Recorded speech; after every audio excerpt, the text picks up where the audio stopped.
Hey, Crown Content Publications followers, viewers, and supporters. Thank you for tuning in again to another YouTube segment with the Crown Content Publication Services family, where publishing and marketing do meet.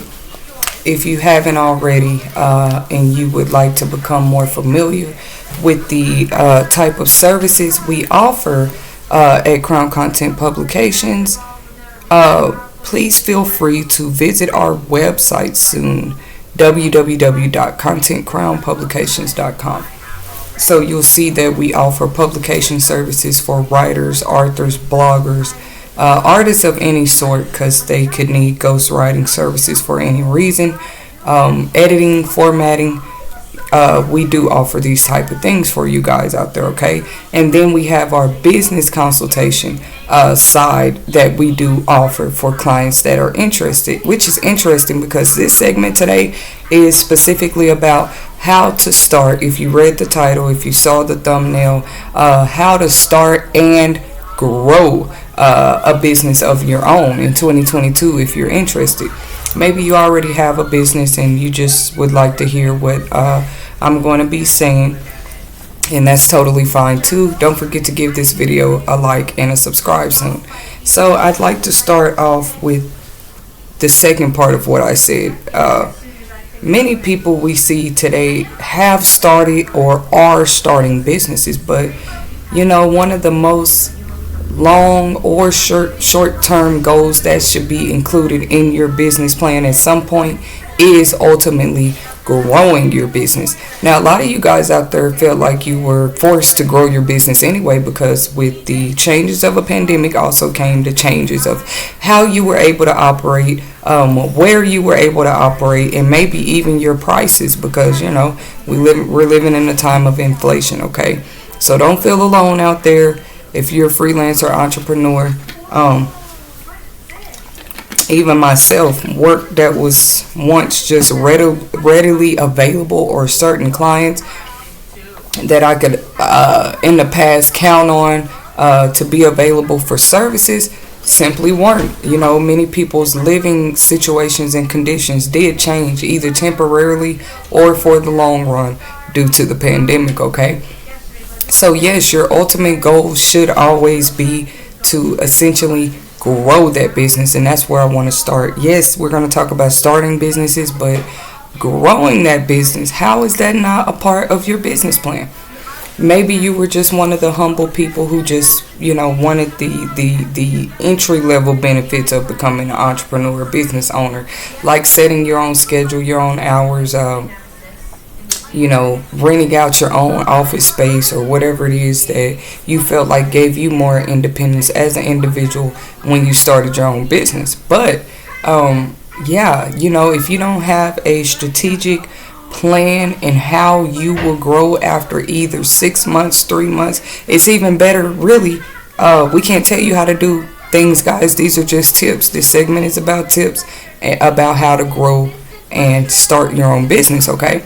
So like maybe I don't want to say every 6 months, but definitely starting off in business every 3 months, you should definitely implicate a plan of how you will be growing your business. Growing doesn't always mean growing the income. Essentially, yes, that's the goal.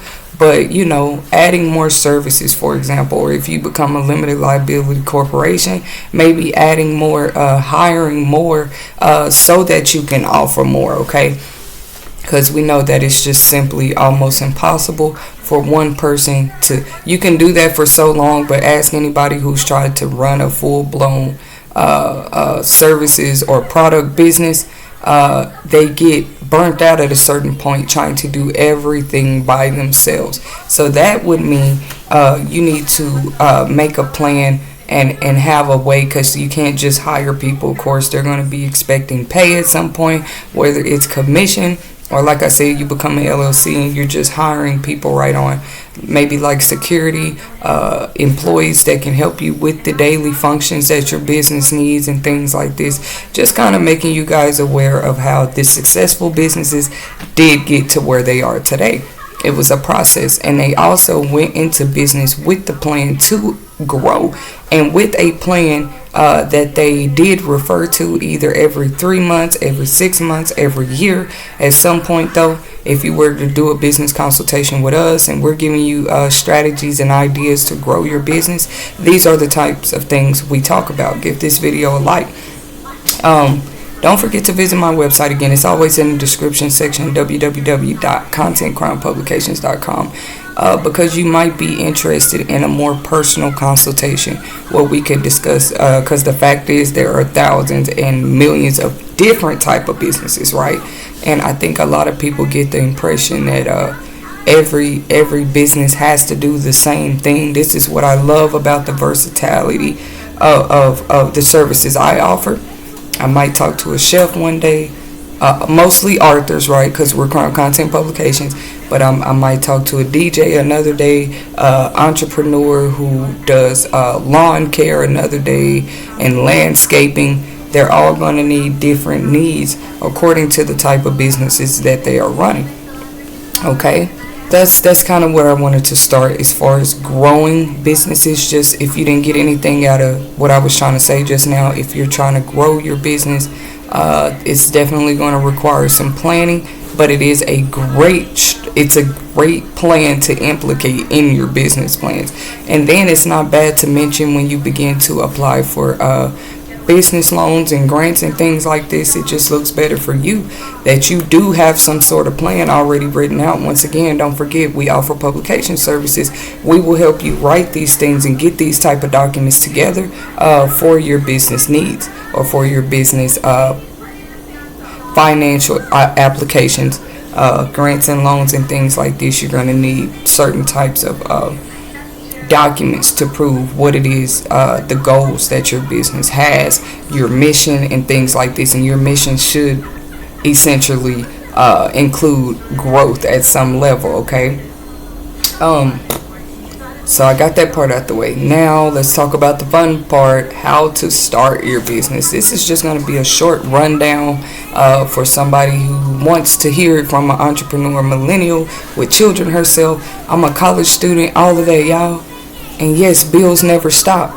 But one thing we do still, out of all the mandates and regulations that are flying around us these days, we do still have the right, thankfully, to become entrepreneurs, to start our own businesses. See, some of you guys were just born with skills, born with talents, born with a natural love for something. And like they say, when you begin to do what you love full time because you love to do it, you're simply just happier, more and more day by the day with your life, because you're now hopefully essentially making an income doing what you love, but you have to start somewhere. And that's why this segment was called How to Start and Grow Your Business. Okay, and then sometimes it's not what you love. You just saw that you wanted to get into something that you saw other people succeed in and make profitable for themselves, right? Like, I might not be into toilets, like and I mean installing toilets or merging with companies that can dispatch and disperse toilets, as long as we pay the packaging prices right.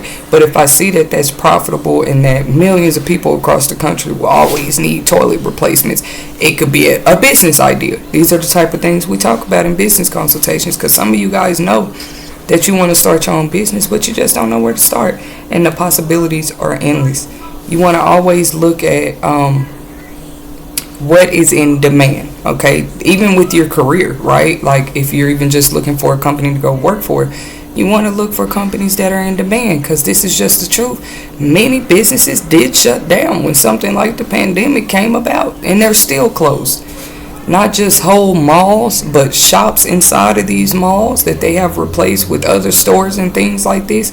So it's just an example of why you would want to make sure that what you're getting into is in demand. Look at rideshare jobs and careers right now. DoorDash, Uber Eats, and stuff like this. Regardless of what has been going on in society, these guys have stayed in business, right? You might want to start your own rideshare company or limousine company, something like that.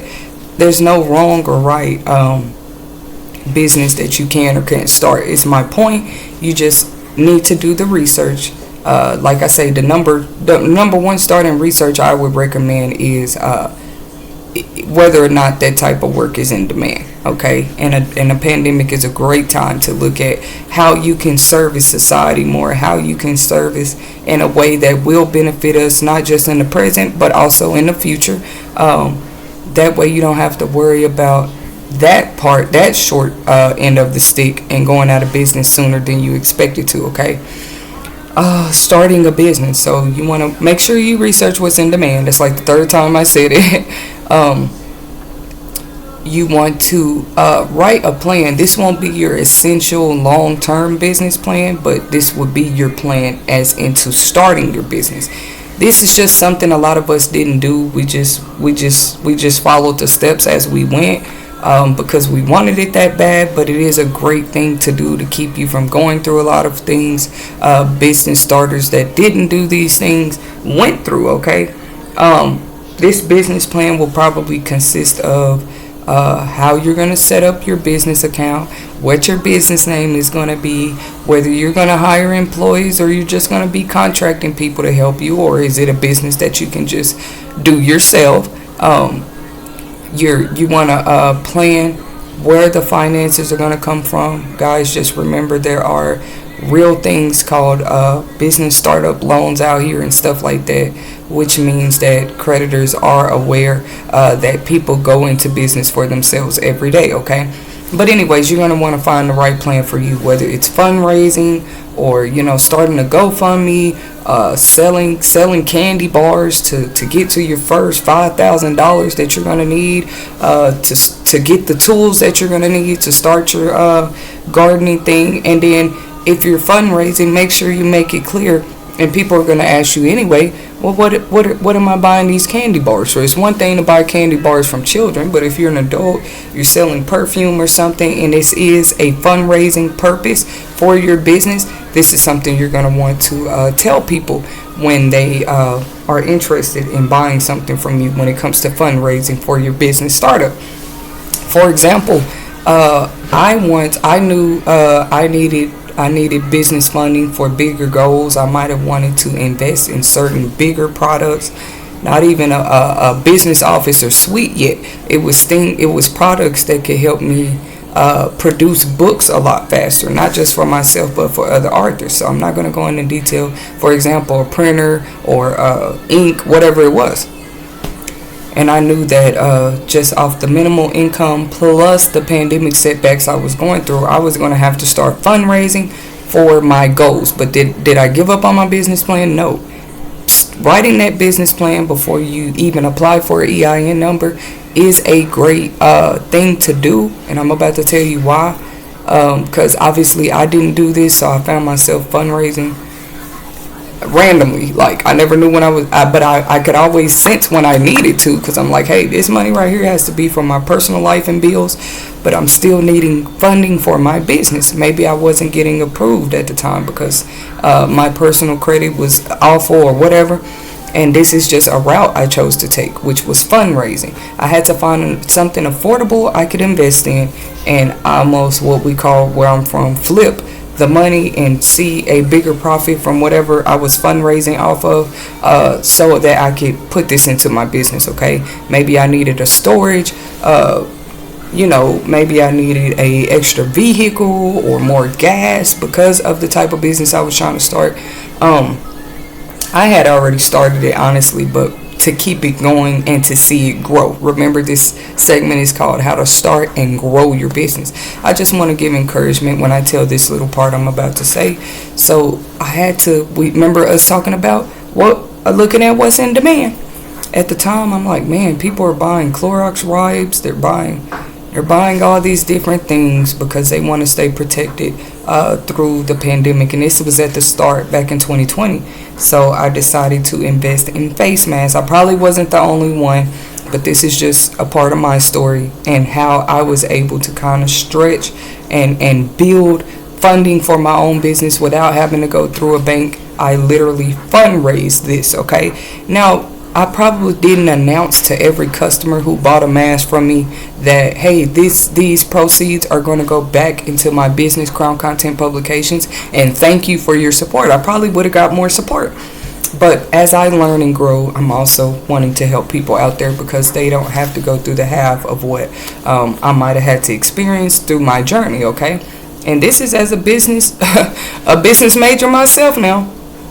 See, we're just taught that fundraising is a route to go when it comes for funding to your business. They're not going to tell you, well, do a car wash, do this, do that. There's no right or wrong way to fundraise, okay? And yes, something as simple as fabric face masks at the time were in demand, and we ended up seeing a result that we did. I ended up literally, guys, having to make a business out of the mask, and all I was trying to do was fundraise. But the masks were so in demand, right? Maybe a person bought 3 of them one day, one for her husband, one for herself, one for her daughter, and they called me weekly after that. And I'm like, they're fabric, just wash them out and rewear them. And they're like, no, we want masks to go with every outfit that we have. So I said, either I'm going to make a business out of this mask thing that I only started to fundraise for my business, Crown Content Publications. See how that works? I found myself having to turn around and make a whole nother business plan with the face mask, when it was never supposed to become a business. It was only started to, right, help me come up with the funds to keep Crown Content Publications running. Because, we might have needed our own printing machine, we might have needed our own software, our own assets, I guess you could say, when it comes to devices, laptops, tablets, and stuff like this, to service the clients that I didn't have the money to do at first. Of course, selling 10 to 15 face masks a week changed everything, right? And I was just, once again, starting this for fundraising. You know what I mean? Just for fundraising goals. So anyways, however you fundraise is up to you. Once again, you can always book a consultation and contact Crown Content Publications, because we like to help you guys strategize and come up with fun ways that there's nothing wrong with bank loans and stuff either. Like I said, we help you prepare the documents to prepare to apply for those type of things and grants for your small business or the business that you're thinking about starting, but also strategize ways you can begin to fundraise. There's another lady I know, she started selling wigs, hair wigs for women, okay? And this was just to help her fundraise for another business she already had. Same thing happened to her. The wigs ended up turning into a full-time business because the demand for the hair, because you had salons and stuff closed down at the time. At the start of the pandemic, salons, bars, you guys remember that. Her wig business her wig fundraising idea ended up turning into a business. So we got that part out of the way. You want to make sure you have a business plan. Like, go ahead and strategize how you plan to fund your business until you begin to see income revenue from the services or product that you offer. This saves you a lot of time. It saves you from having break periods. You don't want clients and customers calling you and you haven't explained, we're not exactly out of business, but because this is my own business, I'm temporarily closed for the next 6 months because of XYZ. It's the most embarrassing thing, and I've already been there, okay? You never want people calling you saying, hey, what happened to your website? It's no longer up. Or, hey, what happened to the business phone number? When I call it, it's disconnected now. When the whole time you never just decided to quit your business. You never, because your EIN number doesn't go away anyway. You go that far, that's another fact for you guys that didn't know. Your EIN number doesn't disappear. Once you apply for that, it's practically in the system for the rest of your life. It's like attached to you like a social security number. So it only helps you. You may as well use it and make sure that you have thought your business through. Like, don't go out here applying for an EIN number and starting a business that you know you're not going to stick to, okay? And then, yes, some people start businesses because they have bigger goals, right? They work a job, but they started a business too to help them come up with the funding quicker, I guess you could say, without having to pay money back to, I mean, they still do. You have to pay taxes off your business if you make a certain level of earnings. But maybe everybody doesn't want to spend 5-6 years paying back the bank for a business loan. So these are the type of things we talk about in consultations too, guys, if you ever want to call me for that, okay? So yeah, skip to fast forward EIN number process. We went over this in another segment, how EIN can help you benefit. Y'all go look at my videos. I think I've been learning lately I can pin previous videos in the description section, so I probably will do that for this one. But there are previous ones where we talk about help, like tips for the freelancer, and benefits, ways you can benefit from your EIN number and stuff like that. You want to look at that video right here on the Crown Content Publications YouTube channel, because I don't think I'm about to repeat that process. I did a whole 40-minute segment on that already. But once you apply for that EIN number, decide, because they're going to be asking you questions too, like are you sole proprietor, are you S corp, are you a limited liability corporation? These are things you might want to think through before you even begin applying for that business number, okay? Then you want to open your business account, okay? Your business bank account, maybe even started with $25, $100. You got a lot of banks out here will also match what you, or you get a free $25 and stuff like that. Research the banks you decide to go with as well. You want to deal with more friendly business bank account banks, if that makes sense more. Because you have a lot of banks that do offer the option of business bank accounts. But look at the reviews. Look on the reviews regardless of where you go. And even PayPal, guys, has their own business set or part of their app now, right? Where you can use your PayPal account strictly for business deposits or business transfers, deposit transfers and things like that. But do your research. I'm just here to give you the facts and what's out here, okay? Funding really is going to be your biggest deal. A funding plan and a marketing plan, because these are pretty much the lifelines of your business. I hate to tell you, outside of the legal things you're going to have to take care of, making sure you got your business number, making sure you research the DUNS number system for your business, making sure that you are even certified and licensed. That's going on out here too, guys. I'm not here to knock anybody's hustles, but a lot of people are out here offering services that they are not even licensed, qualified, or don't have experience with. So that, I mean, you just want to research the people you're dealing with. No type of college certifications. They have nothing. But they, I mean, I'm like I say, I'm not here to knock them. But then y'all turn around and complain when you have this and that going on. Look at these people that were going to get plastic surgeries and stuff by doctors who just said they were licensed but really wasn't. Well, that's on you as the client or customer who didn't do your research. And then you got people out here selling products without a reseller's permit, okay? Don't get mad when you see them on the news. And they're going down because they didn't have a reseller's permit in their state to even be selling you what they're selling you, okay? So just watch out for that type of stuff. Like I said, this was going to be a brief segment on about starting and growing your business. Maybe I'll go into more detail in a part 2 on this very topic, because I'm about to run somewhere. Actually, that's why I was kind of like speeding through here, but I wanted to get this out because Crown Content Publications is here to help you too with these type of things when it comes to, like I say, gathering the documents for the loan or grant you're trying to apply for. Maybe an essay summary that a grant funder is requiring you to turn in. We'll help you get that together. We'll write it for you. We offer these type of content writing services because we know what it is small businesses and entrepreneurs go through when it comes to funding themselves and getting the tools and products and software and things like this they need to continue to run their businesses efficiently, okay? And the growing part of businesses, regardless of what type of business you are, Crown Content Publications is here to see you win. So it won't hurt you to at least, everybody's consultation, first consultation is free. Okay, so that's on the business side. We don't mind giving you tips and encouragement on ways to grow your business in 2022. It's a new year. Lighten up. Think of new ideas and branch out, okay? Outside of that, if you're interested in becoming a guest, you're already an entrepreneur freelancer.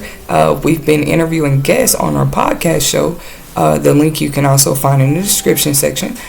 Just kind of hearing from them in our communities and what they have been going through, or tips and things we can learn from them when it comes to keeping your business afloat and running it, whether it was lowering prices or beginning to network with other businesses so they can stay in business. We like to hear their stories, okay? Because it couldn't have been easy to stay afloat during the pandemic. Anyways, you can hear some of those entrepreneur stories already.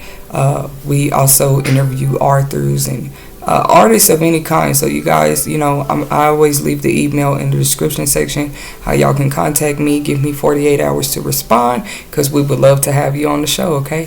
Thank you for tuning in to another segment with the Crown Content Publication Services family. We're publishing and marketing me. And until next time, thank you for your support.